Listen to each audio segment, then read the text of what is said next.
ध्येयं सदा परिभवग्नमभीष्टदोहम् तीर्थास्पदं शिवविरिञ्चिनुतं शरण्यं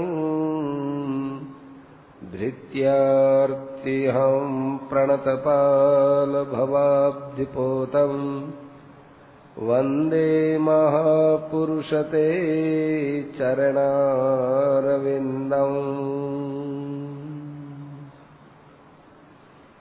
सत्संग की महिमा। प्रश्न करने वाला पूछता है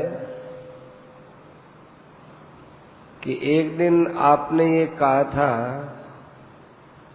कि तात स्वर्ग अपवर्ग सुख धरिय तुला एक अंग, तूलन ताहि सकल मिली जो सुख लव सत्संग।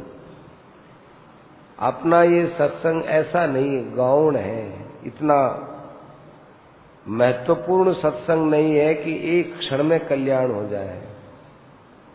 तो अपने सत्संग में क्या कमी हो रही है? सत्संग करते हैं, समय लगाते हैं, सब काम धंधा छोड़कर आते हैं और आप जैसे हमको महात्मा भी मिल गए। अब हमारे सत्संग में कहाँ कमी है महाराज, बताओ। उत्तर देते हैं, बिनु सत्संगन हरि कथा तेहि बिनु मोहन भाग, मोह गए बिनु राम पद होई न दृढ़ अनुराग।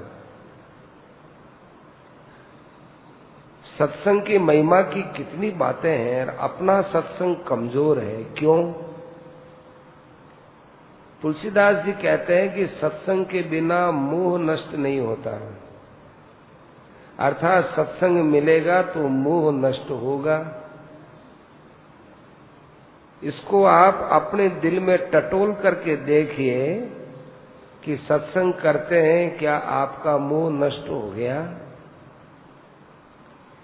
और मोह नष्ट हुए बिना भगवान में दृढ़ अनुराग नहीं होता, प्रेम नहीं होता, और पूर्ण प्रेम के बिना भगवान की प्राप्ति नहीं होती। और दूसरी तरफ अभी आपने जो बोला, एक पलड़े में सत्संग का सुख है, एक पलड़े में स्वर्ग अपवर्ग का सुख है, तो दोनों भी सत्संग के बराबरी नहीं कर सकते। अब हम आपको बतावें कि वास्तव में तो बहुत बड़े महापुरुष होते हैं सत्संग करने वाले, सनकादि ऋषि जैसे कोई महात्मा हुए, उनके संग के लिए कहा है कि एक लव का सत्संग काफी है। सबसे बढ़कर सत्पुरुष कह दो, महापुरुष कह दो, जो कुछ कहना सो कह दो, वो केवल परमात्मा है। भगवान के जो प्रेमी हैं, जिनको भगवान ने भक्ति ज्ञान प्रचार के लिए भेजा है, अथवा जिनको भगवान ने कुछ अधिकार भी दिया है, ऐसे महापुरुषों के दर्शन से, भाषण से, स्पर्श से भी मनुष्य का कल्याण हो सकता है। परंतु वहां कल्याण की भी तीव्र इच्छा चाहिए। आप लोगों को तो संसार के भोग, आराम, सुख सुविधा भी चाहिए और बड़े से बड़े सत्संग का लाभ भी चाहिए। ऐसे कैसे पार पड़ेगी? संत परमात्मा से जो बहुत प्रीति कर चुके हैं, उनका संग सत्संग है। एक ऐसे पुरुष होते हैं जो स्वयं तो परमात्मा को प्राप्त हो चुके होते हैं, दूसरों को प्राप्त नहीं करा सकते। एक ऐसे होते हैं जो दूसरों को भी करा सकते हैं। जो दूसरों को करा सकने का अधिकार रखते हो, उन महापुरुषों का नाम सत्संग है। कहते हैं हमको ऐसे दोनों ही नहीं मिले तो भाई जो जिज्ञासु हैं, उनका संग भी गौण रूप से सत्संग है। माने पूर्णता तो प्राप्त हुई नहीं, चल रहे हैं, जिज्ञासु है, उनका भी संग है, एक तरह से सत्संग है। गौण माने एक तरह से। जैसे जो बद्रिकाश्रम जाके आए हैं, वो कहे चलो हम बद्रिकाश्रम गए, हमारे साथ चलो हम बद्रीनारायण के दर्शन कराएं,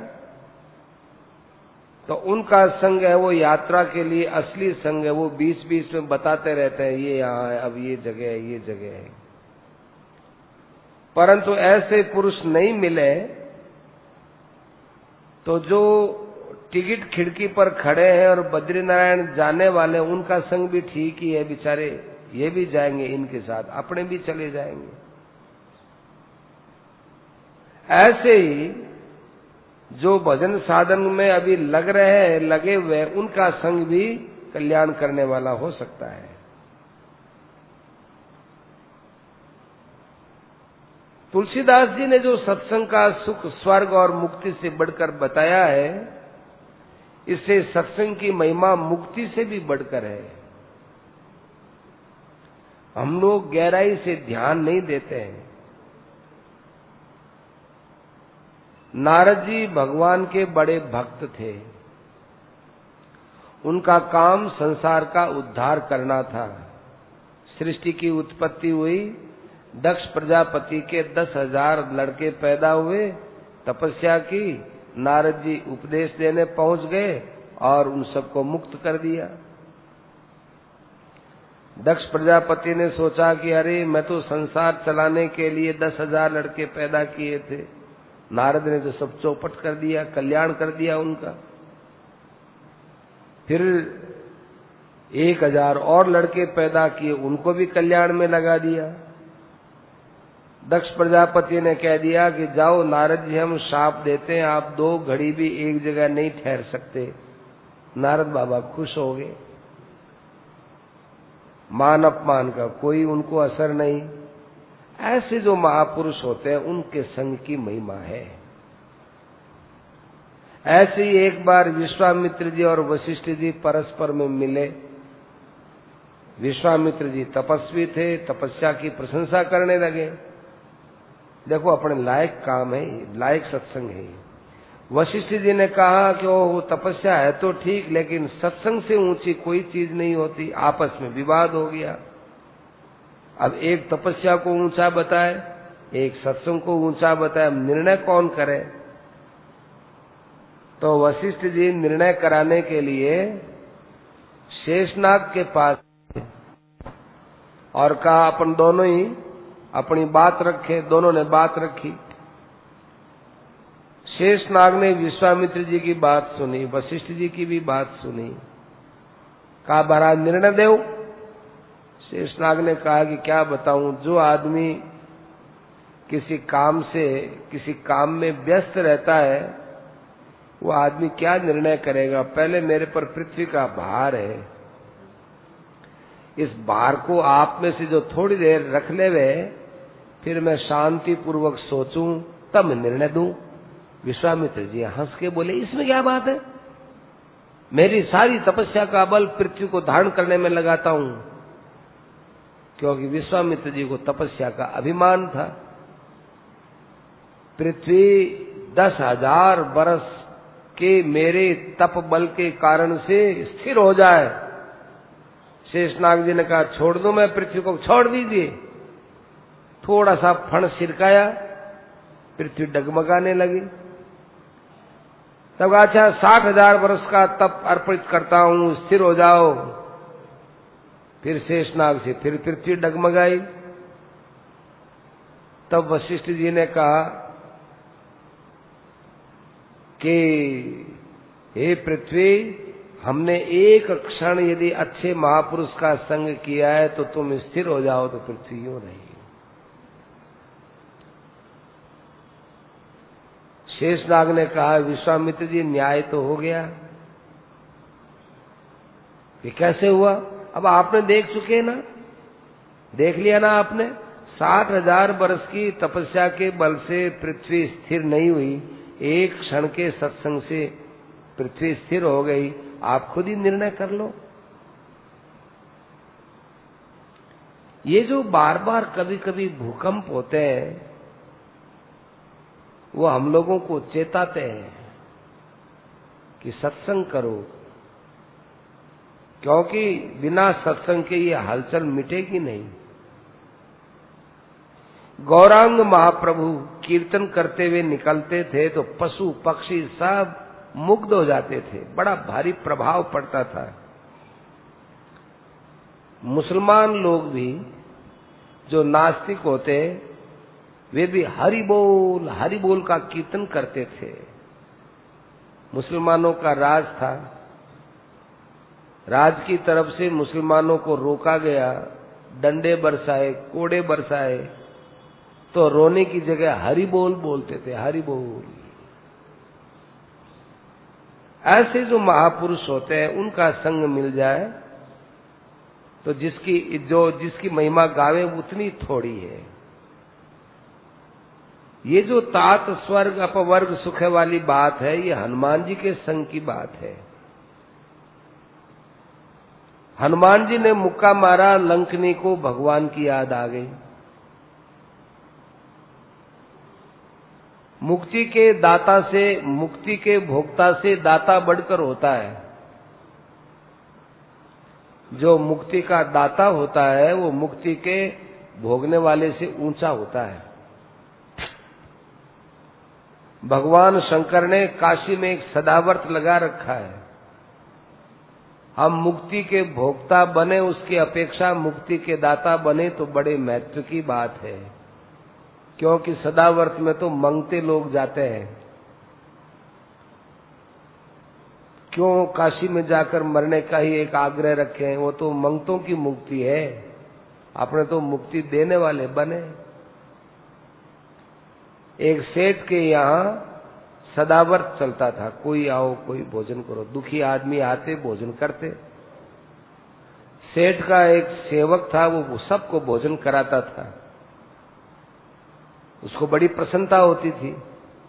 दूसरों को खिलाते पिलाते तीसरा पैर बीत जाता, 11-12 बज जाते। सेठ आकर कहता कि भाई तुम भी तो भोजन करो, तुम भोजन कर लो, उतनी देर मैं तुम्हारा काम कर लूंगा। सेवक कहता है कि नहीं सेठ जी, मुझे भोजन करने में जो आनंद मिलता है उससे कितना गुना ज्यादा आनंद भोजन कराने में मिलता है, इसलिए आप कृपा करो। जब तक ये भूखे लोग खड़े हैं तब तक आप भोजन की बात कहो ही मत। वो देख रहा है भूखे लोग आ रहे हैं, भोजन करते हैं, संतुष्ट होकर चले जाते हैं। सेठ ने कहा अरे कैसा ये सेवक है, भोजन करता है पैसा लेता नहीं है, ये तो मुझसे भी बढ़कर दाता है। मैं तो केवल पैसा ही खर्च करता हूं, ये समय को खर्च करता है, भाव को खर्च करता है, मैं इसके बराबर खर्च नहीं कर सका। इसी प्रकार से सेठ है भगवान और बांटने वाला है भगवान का सच्चा प्रेमी भक्त, और जो भोजन करने वाले हैं वो है जिज्ञासु और सदावर्त है मुक्ति का। ऐसे पुरुष भगवान शंकर ही हो सकते हैं। ऐसे के संग से ऐसा संग मिल जाए तो ये सत्संग हो जाता है। सत्संग की महिमा जितनी गाई जाए कोई कह ही नहीं सकता, बहुत थोड़ी है। 4 प्रकार के भगवान ने भक्त बताए, ऐसे हम भी 4 प्रकार के सरकार के व्यक्ति बताते हैं, ध्यान देना। एक तो वे हैं जो काम छोड़ दिया, पेंशन मिल गई, घर में आराम से रहते हैं। एक तो वो आदमी होते हैं काम अब छोड़ गया, रिटायरमेंट हो गया, पेंशन मिलती है, अपना आराम से रहते हैं। एक तो वो, एक वो है जो पेंशन तो लेंगे नहीं पर सरकार का काम होगा तो बराबर काम करेंगे। तीसरे नंबर के वे जो पेंशन लेता है और जब जब सरकार का काम पड़ता है तब काम भी कर जाता है। चौथा वो है जो पेंशन भी नहीं लेंगे और काम भी नहीं करेंगे। इन चारों में से सबसे बढ़िया कौन सा है? वास्तव में सबसे बढ़िया तो वो है जो पेंशन नहीं लेता और सरकार का काम करता है। ऐसे ही भगवान का कारक पुरुष होता है वो पेंशन नहीं लेने वाले और काम करने वाले के समान होता है। भगवान उनको संसार के उद्धार के लिए भेजते हैं। भगवान समझते हैं मेरे से भी बढ़कर है, खाने पीने की परवाह नहीं है और दूसरों का उद्धार करने में आनंद आता है। मुक्ति रूप जो मालिक का द्रव्य है उसको बांटने में आनंद का अनुभव होता है। एक जो पेंशन मिल गई अब घर में आनंद से रहता है, ऐसा तो जीवन मुक्त है, वो अपने आप की मुक्ति हो गई, अब दूसरों से कोई मतलब नहीं। एक ऐसा है मुक्ति भी नहीं चाहता और पेंशन भी नहीं चाहता, सरकार का काम भी नहीं करता, एकांत में भगवान का भजन ध्यान करता है। वह कोई मामूली थोड़ा ही है, वो भी अनन्य भक्त है, मुक्ति नहीं चाहता है। वो कहता है मुझे तो भगवान के भजन ध्यान में आनंद आता है, वो मुक्ति में भी नहीं आता। मुक्ति निरादरी भगत लुभाने। जो कारक पुरुष है मुक्ति नहीं चाहते हैं, उनकी मुक्ति तो धरोहर के रूप में भगवान के यहाँ तिजोरी है। उनका ध्येय सारे संसार का उद्धार कल्याण हो जाए, तब भोजन करेंगे। वे कारक पुरुष है, नारद जी जैसे। अम्बरीश नारद जैसे भगवान के प्रेमी भक्तों की बड़ी भारी महिमा है। गोपियां जैसे भगवान के साथ आती हैं, भगवान के साथ चली जाती हैं, ऐसे पुरुषों का संसार में आने का ध्येय यही होता है कि संसार का उद्धार करना। कारक पुरुष तो संसार के कल्याण के लिए कमर कस रखे हैं, उनका संग एक नंबर का है। ये तो अभी हमने भूमिका बनाई है, क्योंकि मैं भी ऐसा पात्र नहीं हूं जैसे बड़े बड़े महापुरुष हुए, तो मुझे भी पात्र बनने की चेष्टा करनी चाहिए। आप लोगों को भी अपने कल्याण की विशेष उत्कट अभिलाषा रखनी चाहिए। दोनों में ही कमी है। यदि आप पात्र बन जाएंगे तो भगवान के यहाँ कोई कमी नहीं है, वो तो कारक पुरुषों को भेजते ही रहते हैं। यदि आप चेष्टा करें तो रोकने का भी मेरा अधिकार नहीं, न ये कहने का अधिकार है कि आप पात्र नहीं, न पात्र मानने का अधिकार है। आपकी जिज्ञासा आपको अपने आप ही कल्याण की तरफ ले जाएगी, भगवान की व्यवस्था है। मनुष्य को अपने विषय में ही बात कहनी चाहिए, दूसरों के बारे में आलोचना करने का क्या अधिकार है। वो अच्छा नहीं है, वो अच्छा है, ये वो उसका स्वभाव नहीं, ऐसी बात करने का क्या अधिकार है। बड़ी भारी बाधा है। अपना तो एक भगवान की चर्चा वाला सत्संग है, साधारण सत्संग है। हम तो कहते हैं, ध्यान से सुनना, हम तो कहते हैं कि अपना सत्संग इतना अच्छा है कि इसमें कुछ नहीं है बस। लेकिन वैसा सत्संग नहीं है जिसका वर्णन आपने सुना है।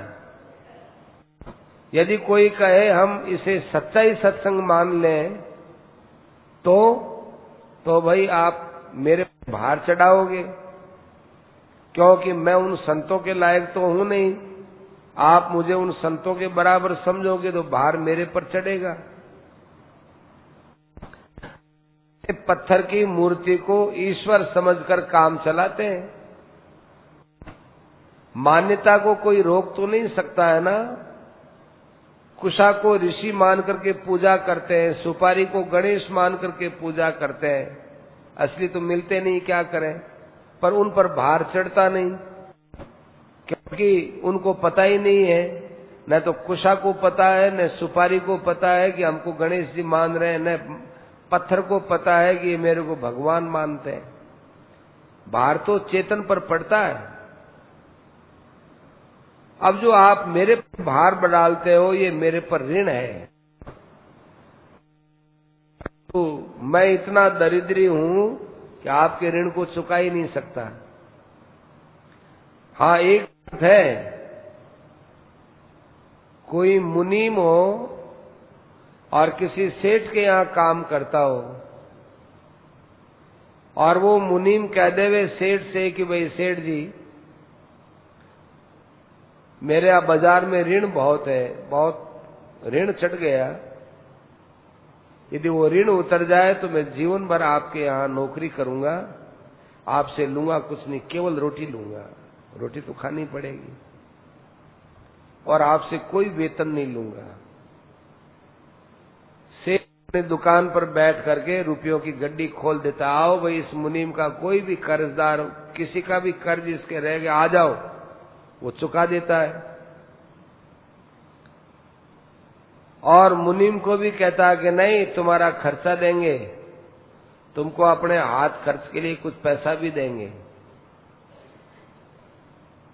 ऐसे भगवान यदि कोई ऋण चुकाए तो फिर उसको कौन रोक सकता है? हमारे में तो न योग्यता है, न अधिकार है, न वर्ण है, न ऐसी जाति है, और प्रभु ने तो ये अधिकार दिया ही नहीं। इसलिए आप लोग कोई जोखिम मत उठाना। एक बात और है, भगवान के घर का तो अधिकार है नहीं, बिना अधिकार भगवान की चर्चा करने पर यदि दंड मिले तो मेरे को स्वीकार, क्योंकि मां बच्चे को मारती है तो बच्चे को लाभ ही लाभ है। गुरु महाराज ने रामानुजाचार्य को मंत्र उपदेश दिया, और बड़ी गुप्त बात है, ऐसे पढ़ाई छेड़ते नहीं है। गुरु महाराज ने रामानुजाचार्य को मंत्र का उपदेश दिया और कहा ये गुप्त है, हमारी आज्ञा के बिना किसी को मत सुना, यदि सुनोगे तो नरकों में जाओगे। रामानुजाचार्य जी ने गुरु की आज्ञा के बिना खूब प्रचार कर दिया। अरे रामानंदाचार्य, क्या किया तूने? हमने तुमको गुप्त मंत्र दिया, तुमने सबको सुना दिया, तू घोर नरक में जाएगा। तो रामानुजाचार्य जी ने कहा कि महाराज, जिनको मैंने मंत्र सुनाया है उनका क्या होगा? अरे उनका तो कल्याण हो जाएगा, पर तुम्हें तो नरक मिलेगा ही। रामानुजाचार्य प्रेम से रोने लगे, गुरुदेव के चरणों में सिर रख दिया, महाराज यदि उनका कल्याण होता है तो मैं 100 बार नरक में जाऊं, मुझे नरक में जाने से खुशी हो जाएगी। गुरु जी प्रसन्न हो गए।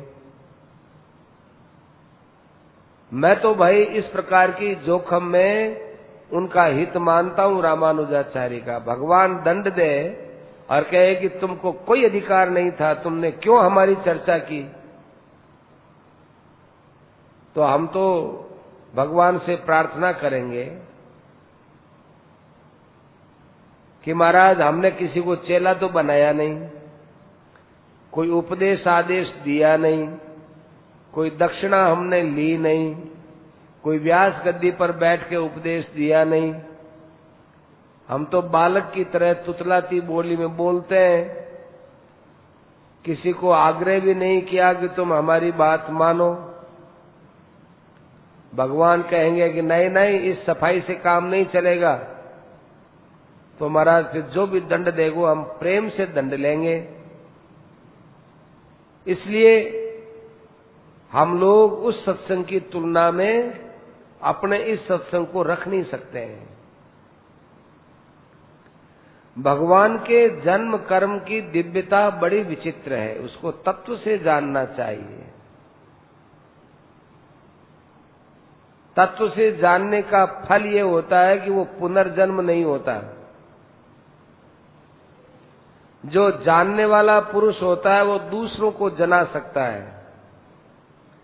बात यह है कि मैं उनके जन्म कर्म की दिव्यता जना दूं, जिससे आपको परमात्मा की प्राप्ति हो जाए, यह तो मेरे में सामर्थ्य नहीं है।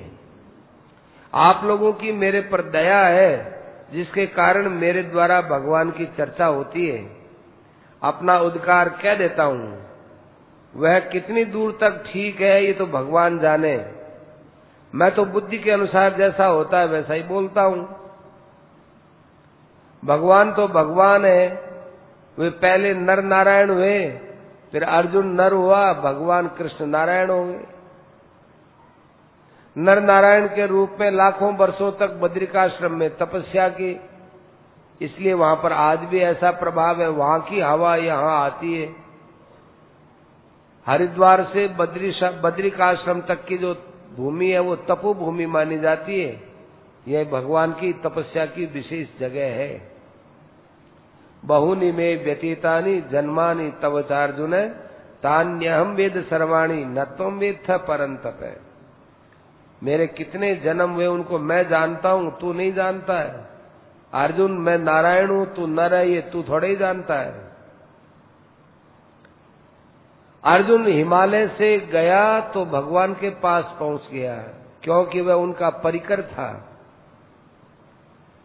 स्वर्गारोहण के पर्व में भगवान ने कहा है, स्वर्गारोहण पर्व में ये कथा आई है। इधर भगवान कहते हैं कि मैं जब अवतार लेता हूं तो अपने पर माया का पर्दा डालता हूं, दूसरे को ज्ञान नहीं होता। बार बार मेरी कथा सुनते हैं, मेरे रहस्य को समझते हैं, वे इस रहस्य को जान सकते हैं। जैसे कोई जाली के अंदर बैठा हुआ होता है, उसको बाहर वाले नहीं देख सकते। ऐसे मैं योग माया के अंदर रहता हूं, ये अज्ञानी संसार मुझे नहीं देख सकता। मैं तो लोगों के पिछले जन्म को भी जानता हूं, जिस साल से चल रहे हैं उस साल में आगे कौन सा जन्म होगा वो भी जानता हूं, और वर्तमान को तो सभी जानते हैं। अर्जुन ने पूछा कि महाराज आपका जन्म तो अब हुआ है, मैं कैसे जानूं कि आप बहुत पुराने हैं? कि अजोपि सन नब्बे आत्मा भूतानाम ईश्वरोपि सन, मैं अजन्मा हूं, फिर भी मैं जन्म लेता हूं, प्रकृति को अपने अधीन करके लीला से प्रकट होता हूं। और भगवान के वचन है कि अपि और सन, अर्थात अविनाशी अजन्मा होते हुए भी मैं जन्मता हुआ सा दिखता हूं। वास्तव में जन्मता नहीं हूं, केवल मेरी लीला मात्र है। अविनाशी होता हुआ भी विनाशी सा होता हुआ दिखता हूं। जैसे बाइस्कोप में किसी को मरा हुआ दिखाते हैं, मरा थोड़ी गया है, वो बाइस्कोप में दिखता है, सिनेमा में दिखता है। मैं साक्षात ईश्वर परमात्मा प्रकृति को वश में करके प्रकट होता हूं। भगवान का कहना है हूं तो अजन्मा, जन्म सा प्रतीत होता हूं अविनाशी पर विनाशी सा दिखता हूं तो ईश्वर, दिखता मनुष्य हूं। अपनी माया और अपनी प्रकृति इनको वश में करता हूं, और माया से सब प्रादुर्भाव होता है। ये भगवान के जन्म के रहस्य है। भगवान का जन्म हुआ तो चार भुजा से प्रकट हुए, साक्षात दिव्य रूप से प्रकट हुए। वह दिव्य धातु से हुई। देवताओं की तेजोमय धातु है। भगवान का शरीर परम दिव्य और चिन्मय है। दिव्य तो चंद्रमा भी है, परंतु वो चिन्मय नहीं है। चिन्मय माने ज्ञान, चंद्रमा में ज्ञान नहीं है। भगवान का स्वरूप चिन्मय है। देवकी के सामने चतुर्भुज रूप से प्रकट होना और फिर अंतर्धान होना, ये जन्मना मरना थोड़ा ही है। ये तो भगवान की लीला है। अथवा बहुनेतेन किम ज्ञातेन जब तवार्जुन विष्टभ्याहमिदं कृत्स्नम एकांशेन स्थितो जगत।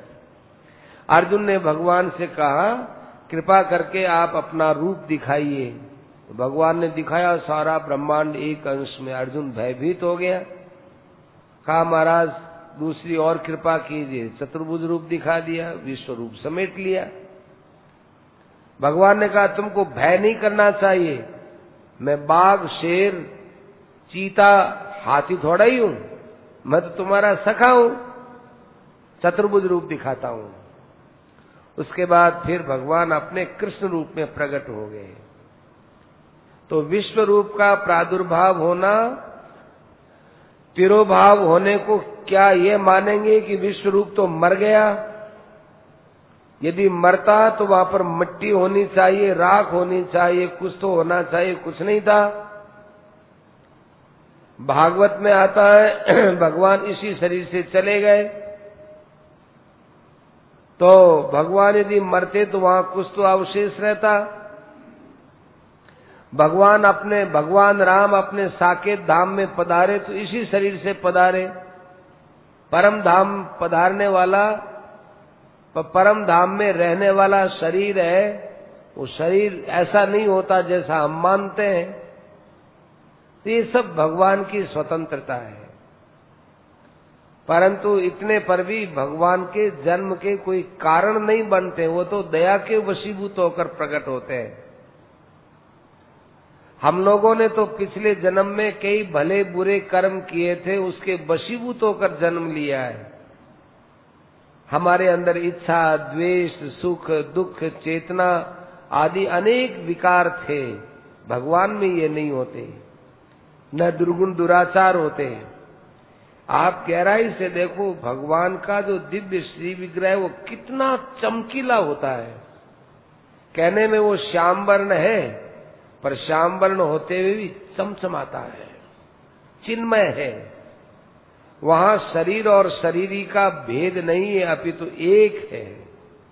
हमारे यहाँ तो शरीर शरीरी का भेद है, क्योंकि हम खुद ही जानते हैं कि पहले जैसा शरीर नहीं है। पहले बचपन में शरीर था, वैसा शरीर नहीं है। तो शरीर और शरीरी का भेद हम जानते हैं, भगवान के शरीर और शरीरी का भेद नहीं है। भगवान के शरीर की धातु कुछ और ही ढंग की है। वो भगवान में से ही निकलती है और भगवान के रूप में ही रहती है और भगवान में ही सिमट जाती है।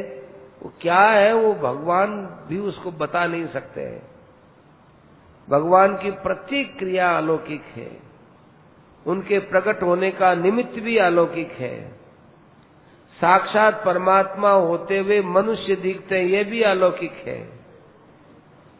भगवान की दिव्यता का तत्व यदि जान लिया जाए तो आदमी भगवान के प्रेम में पागल हो जाए।